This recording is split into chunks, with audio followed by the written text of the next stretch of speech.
Sa simple pagtulong mo, mayroong buhay na naisasalba, mayroong pamilyang umaangat. The Senate is now constituted. At ito ang mismong Chinese Coast Guard. Huwag na pakinggan ni PBBM. 6 na milyong balotang gagamitin. Sa A to Z, kumpleto tayo.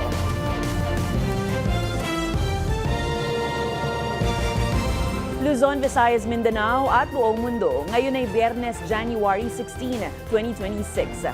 Ako, si Barbie Mulak at ito ang balitang A to Z.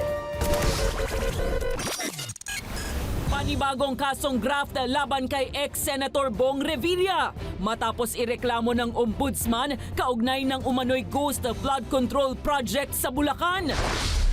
Independent Commission for Infrastructure malapit nang magtapos ayon mismo kay PBBM.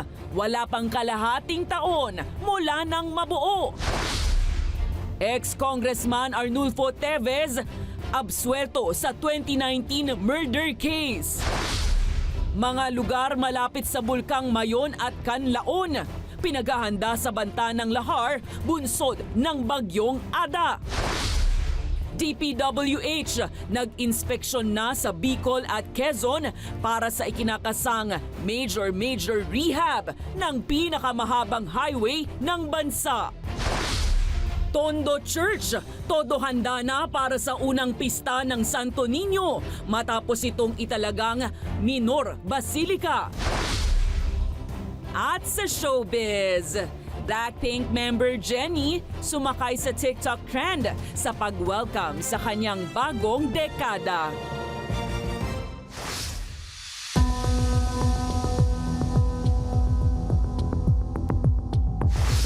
Magandang gabi, pambungad sa ating newscast. Kinumpirma ni Pangulong Ferdinand Bongbong Marcos Jr. na malapit nang magtapos ang trabaho ng Independent Commission for Infrastructure na siyang binuo nito lang September 2025 upang mag-imbestiga sa irregularidad sa government projects.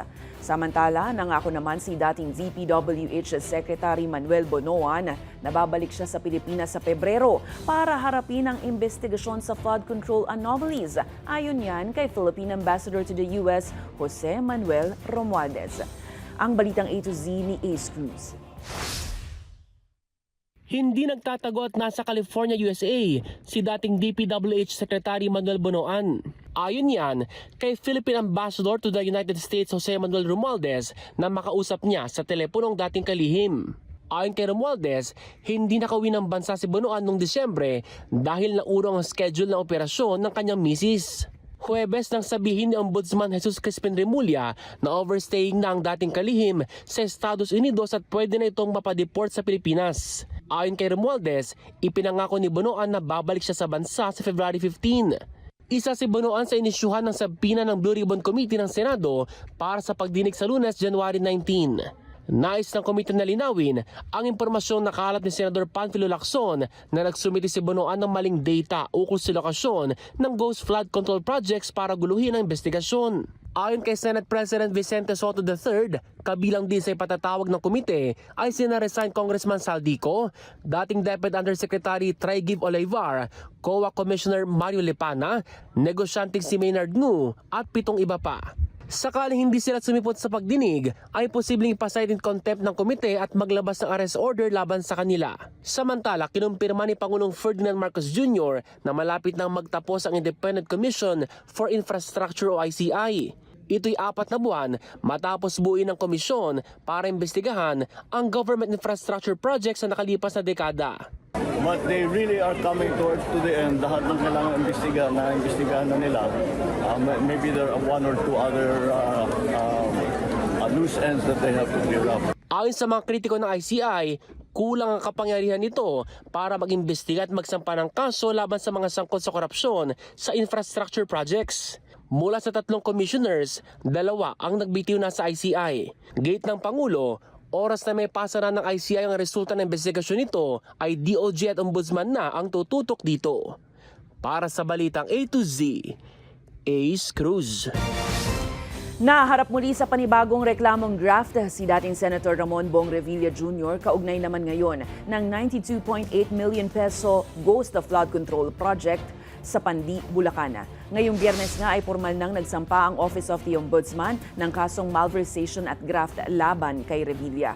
Ayon sa Ombudsman, peke ang mga accomplishment report, billing documents at disbursement vouchers na mga inisyu ng Department of Public Works and Highways officials.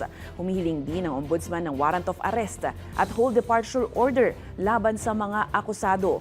Matatanda ang 2014 na aresto si Revilla dahil sa reklamong graft kaugnay ng PDAF scam pero naabsuelto noong 2018. Bukod naman kay Revilla, sinampahan rin ang ex-DPWH Bulacan Assistant District Engineers Bryce Hernandez at JP Mendoza at ilan pang opisyal ng ahensya. Despite the absence of any actual construction, the respondents declared the project completed. Balik trabaho ang Department of Justice Undersecretary na si Jojo Cadiz nitong Huwebes. Ayon kay DOJ spokesperson Attorney Polo Martinez, nananatili si Cadiz bilang Undersecretary for the Immigration and Special Concerns Cluster. Matatandaang inihayag ni dating House Appropriations Chairman Zaldico sa isang video message na umano'y bagman o tagahatid ng pera sa Pangulo si Cadiz kaugnay ng issue sa flood control projects. Matapos ang mga paratang, agad nagbitiw sa pwesto si Cadiz pero sa tanong kung tinanggihan nga ba ng Pangulo ang resignation ni Cadiz, ayon sa DOJ ay mainam na ang Malacanang na ang sumagot rito. Hindi pa man naihahain ng reklamo, sinabi na ni House Deputy Speaker at Antipolo 1st District Representative Ronaldo Puno na malabong magtagumpay ang anumang impeachment laban kay Pangulong Ferdinand Bongbong Marcos Jr. Diin ni Puno, walang sapat na batayan para magsampa ng kaso. Hindi rin anya ito susuportahan ng National Unity Party. Paliwanag pa naman babatas, wala na rin umanong bigla ang desisyon pagdating sa impeachment. Matapos ideklara ng Korte Suprema na labag sa konstitusyon ang Articles of Impeachment laban kay Vice President Sara Duterte noon.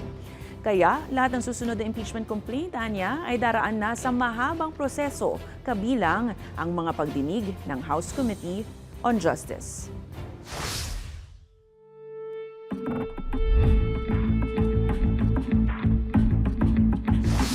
Binalaan ng Philippine National Police ang mga kaibigan at kasosyo ng maimpluwensya at mayamang gaming tycoon na si Charlie Atong Ang na huwag ikubli o itago ang naturang pugante.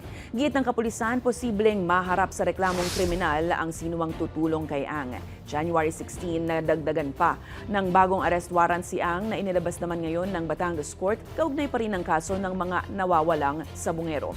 Bukod naman sa 10 million peso reward na alok para sa impormasyon ukol kay Ang, inilathala na rin ng CIDG ang hotlines para sa ligtas na pagpapadala ng mga tip ukol sa pinagtataguan nito.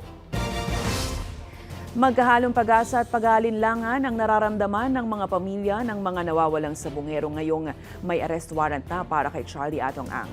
Ayon kay Justice for Missing Sabungeros Network Convenor Ted Lazaro, nakakapagpalakas ng loob ang pag-aalok ng gobyerno ng 10 milyong pisong reward para sa makapagbibigay ng impormasyon sa kinaroroonan ni Ang. Pero anya, may pagdududa pa rin sila sa kakayahan ng otoridad na maaresto at mapanagot ang gaming tycoon. Dagdag ng grupo, mayroon umanong nag-alok ng perang umabot ng 6 na milyong piso para huwag ituloy ang kaso, pero hindi ito tinanggap ng ilan. At bagamat may mga pamilyang tumigil na sa paghabol ng hustisya, tuloy naman na anya ang laban para sa ilan pang pamilya ng biktima. Sa experience naman natin sa justice system natin, tatagal to dahil baka lumagpas to doon sa administration ni Presidente Marcos. Pero ganun pa man, sabi nga namin, ano man yung maging laban, alam naman namin kung gaano kayamat, makapangyarihan yung aming binabangga, magpapatuloy kami. And walang ibang choice kundi lumaban. Itaya yung kaya namin itaya dito.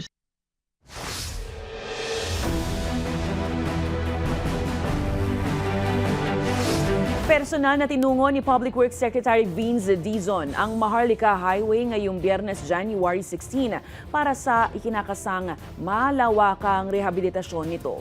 Ano-ano nga ba ang tumambad na sitwasyon ng mga kalsada?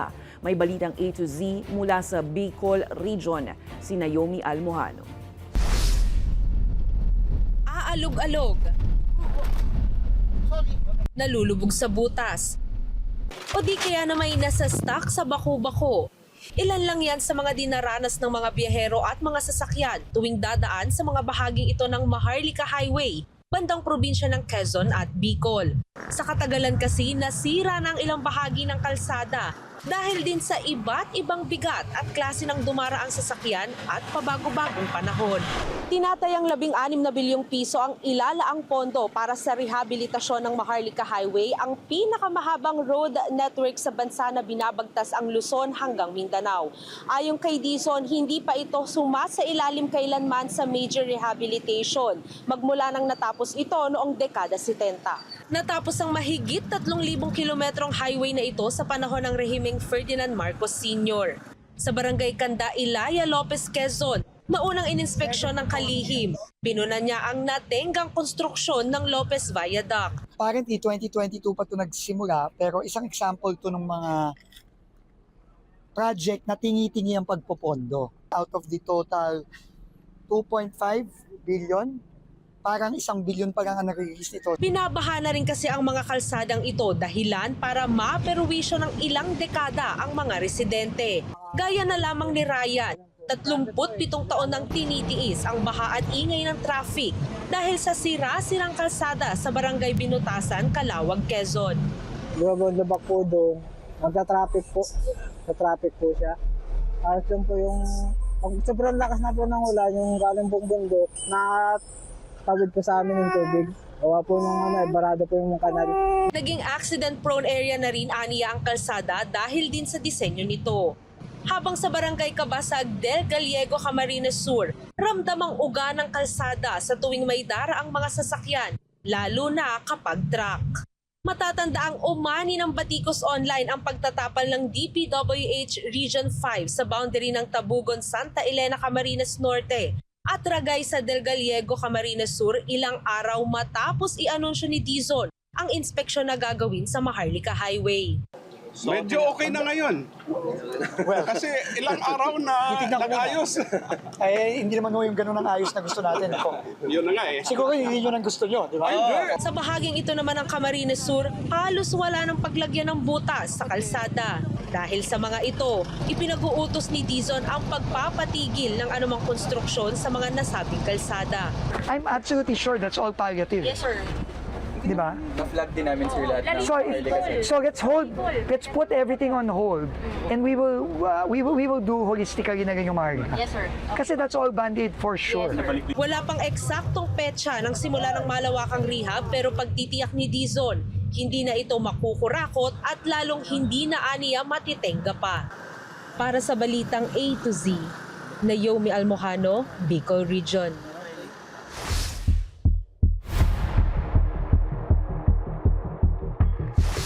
Patuloy na binabantayan ng Pag-asa ang Tropical Storm Ada habang kumikilos ito pahilagang kanluran sa karagatang silangan ng Eastern Visayas. Huling namataan ang sentro ng Bagyong Ada sa layong 335 km silangan-hilagang silangan ng Giwan, Eastern Samar. Posible itong magdala ng malalakas na hangin at pag-uulan sa malaking bahagi ng Bicol Region, Visayas at silangan ng Luzon. Nakataas rin ang wind signal number 1 sa ilang lugar sa silangang bahagi ng Pilipinas habang posible ring itaas ito sa signal number 2 kasabay ng banta ng storm surge sa mga baybaying bahagi ng Bicol at Eastern Visayas. Pinapayuhan ng mga residente at mangingisda na manatiling alerto at sumunod sa mga abiso ng mga otoridad. Kaugnay niyan, pinag-iingat ng PHIVOLCS at Interior Department ang mga komunidad sa paligid ng Bulkang Mayon sa Albay at Canlaon sa Negros Island sa banta ng posibleng lahar dahil sa ulan na dala ng Tropical Storm Ada. Posible kasing magdulot ng lahar o putik bulkan ang mga inaasahang ulan sa Timog Luzon at silangan ng bansa ngayong weekend dahil sa bagyo. Sabi ng PHIVOLCS, posibleng mabara ng siltation ang mga daluyan ng tubig tulad ng mga ilog at drainage area sa paligid ng bulkan. Sa Mayon Volcano, itinuturing na delikado ang mga komunidad malapit sa mga ilog at daluyan sa Daraga, Legazpi City, Santo Domingo at Ginubatan, Albay. Sa paligid naman ng Canlaon, pinag-iingat ang mga residente sa Bago City, La Carlota, La Castellana, Moises Padilla, San Carlos City at Canlaon City, lalo na ang mga malalapit sa Ibid, Kotkot, Talaptapan at Malaiba Rivers. Pinapayayuhan ng mga residente malapit dyan na manatiling nakaalerto at sumunod sa mga abiso ng mga lokal na otoridad. Ingat po.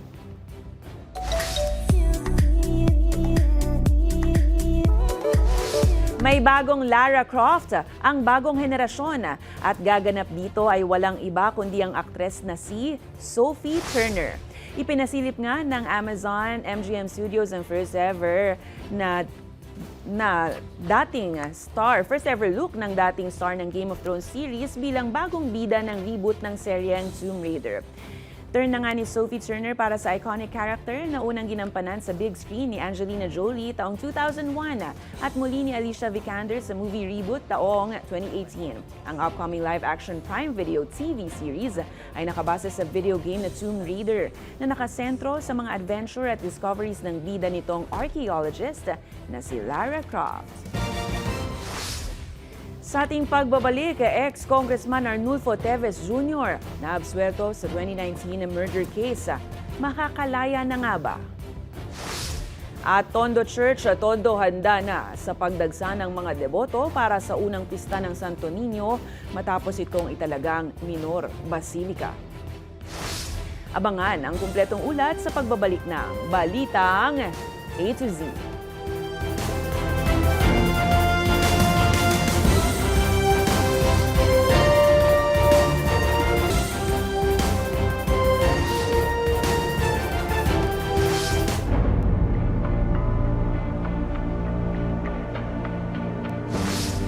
Pinawalang sala ng Manila Regional Trial Court si ex-Congressman Arnulfo Arnie Teves Jr. sa kasong pagpatay kay Miguel Lopez Dungog na dating provincial board member ng 3 distrito ng Negros Oriental at 2 pang iba. Kinatigan ng korte nitong January 15 ang demurrer to evidence ni Teves. Paggiit ng akusado sa naturang motion, hindi sapat ang mga ebidensyang iniharap ng prosekusyon. Pinawalang sala rin ng korte ang mga kasama ni Teves na sina Richard Cuadra at Rolando Pinini. Gayunpaman, mananatili pa rin nakakulong si Teves sa maximum security compound ng New Bilibid Prison, paliwanag ng DOJ. Kahit may acquittal sa Dungog case, may nakabinbing pa rin kaso si Teves. Mababatid na si Teves ang itinuturong mastermind sa pagpaslang kay Negros Oriental Governor Roel Degamo at 10 iba pa. Nagsampa ng 110 million peso libel case si Batangas Congressman Leandro Leviste kontra kay Palace Press Officer Undersecretary Claire Castro dahil sa umano'y paninirang puring pahayag ukol sa solar energy company ng mambabatas. Sa isinampang kaso sa Balayan Court, sinabi ni Leviste na mali at malisyoso umano ang mga sinabi ni Castro na umano'y nagbenta siya ng energy company na may hawak na prangkisa ng gobyerno ng walang congressional approval. Giit ni Leviste, walang franchise ang mga kumpanyang ibinenta niya. Ayaw rin anyang masaktan si Castro pero kailangan niyang depensahan ng sarili. Para naman kay Castro, paraan umano ito upang patahimikan siya sa issue. Nais rin niyang malaman kung sino ang nagpupursigi upang mabusalan siya. Pagtataka pa ni Yuse Castro, bakit hindi rin inireklamo si Ombudsman Boying Remulla na unang nag-akusa kay Leviste na finlip o pinagkakitaan umano ang pagbenta ng kanyang solar company sa Meralco Group. Maaaring harapin ni Cavite Representative Kiko Barzaga ang isang panibagong reklamo na posible umanong humantong sa kanyang pagkakatanggal sa Kongreso ayon sa National Unity Party. Ayon kay Deputy Speaker at Antipolo Representative Ronaldo Puno, hindi umano natuto si Barzaga sa kanyang suspensyon at paulit-ulit na binabaliwala ang mga desisyon ng Ethics Committee at ng Kapulungan at sa halip ay mas pinalala pa ang kanyang pag-uugali. Dahil rito, hindi umano isinasantabi ng NUP ang posibilidad na humiling ng kanyang expulsion dahil nakakababa umano ng dignidad ng Kapulungan ang kanyang mga ginagawa. Nag-ugat ito matapos akusahan naman ni Barzaga ang ilang kongresista ng pagtanggap ng suhol kapalit ng suporta sa muling pagkahalal ni House Speaker Martin Romualdez noong July 2025 sa simula ng 20th Congress. Sa ngayon, suspendido ng 60 araw si Barzaga kaugnay ng naunang ethics complaint. Hindi talaga ito behavior ng tunay na mambabatas eh. Parang naging laro-laro na lang. So I think it demeans the House to have somebody like him there. So baka naman the House will consider expelling him na lang para wala nang ganyan na problema.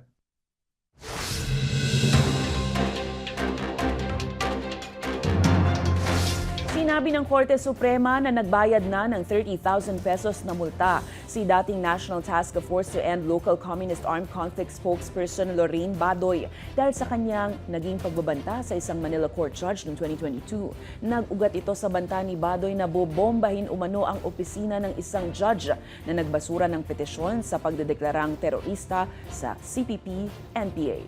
Samantala, inalmahan ng National Police Commission ng ulat na umano'y peke lang ang nasitang luxury shoes ng isang ex-PNP general. Ayon kay NAPOLCOM Commissioner, hindi siya pinanganak kahapon para maloko ukol sa sapatos ng retiradong opisyal na nagkakahalaga umano ng mahigit 70,000 pesos.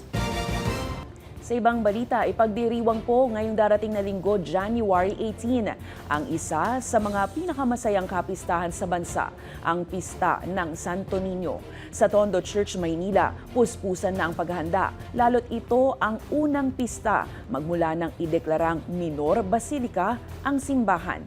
Ang kwento sa likod ng makasaysayang tradisyon sa Balitang A to Z ni Stanley Gahete.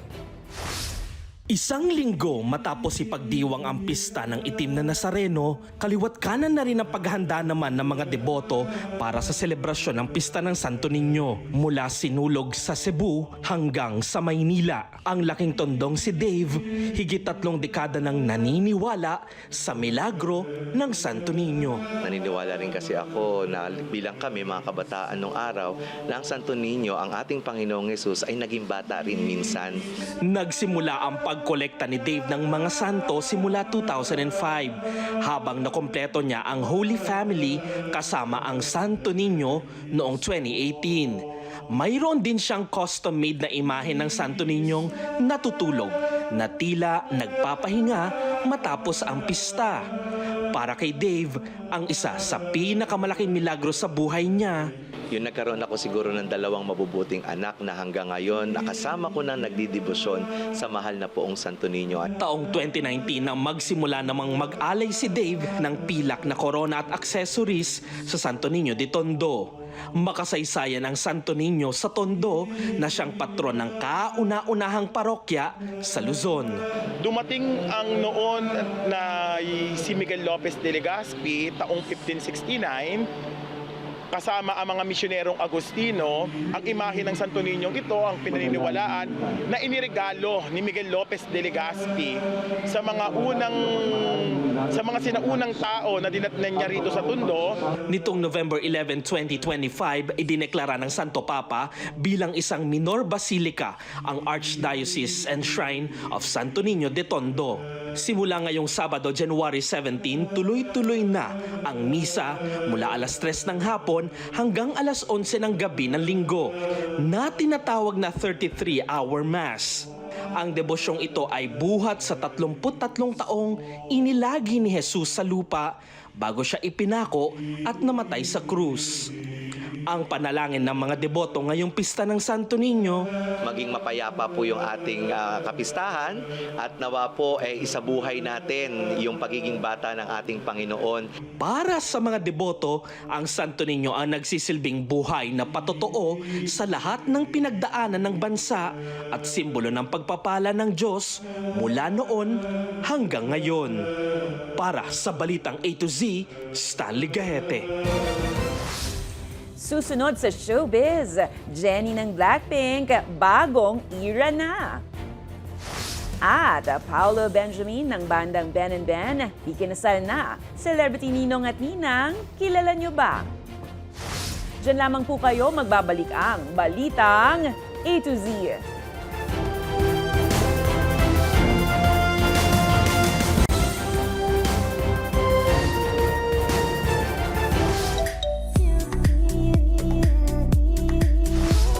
Kanya-kanyang milestones nga ang ilang personalidad this week mula sa Blackpink member na si Jennie na nagbe-birthday ngayon hanggang sa kasal ng one-half ng kambal ng Ben and Ben. Alamin lahat yan sa Balitang A to Z Showbiz ni Rod Garabot. Ikinasal na ang isa sa Ben and Ben twins na si Paulo Benjamin Guico sa longtime partner niyang si Rachel Arcilla. Ipinasilip online ng Mayad Studio ang ilang piling eksena sa kasal nitong January 15 sa Batangas. At ang kanilang special guest, hulaan ninyo, ang kanilang pet dog, Ninong. At ninang naman ang celebrity couple sa sina Marian Rivera at Dingdong Dantes. Nakilala ang newlywed na si Paulo Benjamin at kapatid naman nitong si Miguel Benjamin sa kanilang banda na Ben and Ben. From a wedding to birthday naman, nag-celebrate nga ala TikTok style si Blackpink Jennie ng kanyang pagpapalit ng dekada.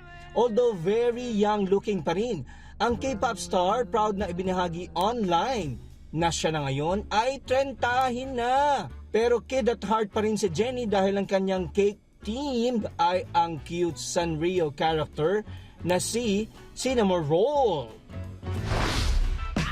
At finally, Bruno Mars is back! Agad pumaldo sa streaming platforms ang first solo music ni Bruno Mars in a decade na I Just Might.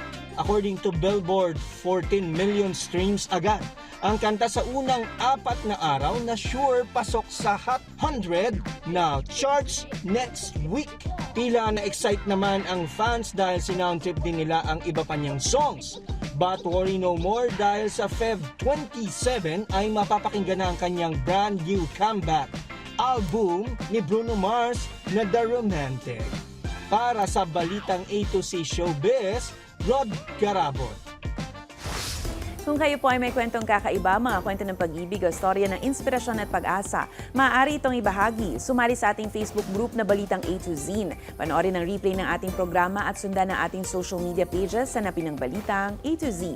Ang ating pabaong quote of the night ngayong Biyernes ay mula sa Scottish economist at philosopher na si Adam Smith. Ang sabi niya, ang awa sa may sala ay kalupitan sa walang sala. At yan po ang mga balita at impormasyon, mga kwentong may dalang inspirasyon na tinutukan ng Balitang A to Z. Ako si Barbie Mulak, maging maalam, makialam. Magandang gabi sa iyo, Pilipinas.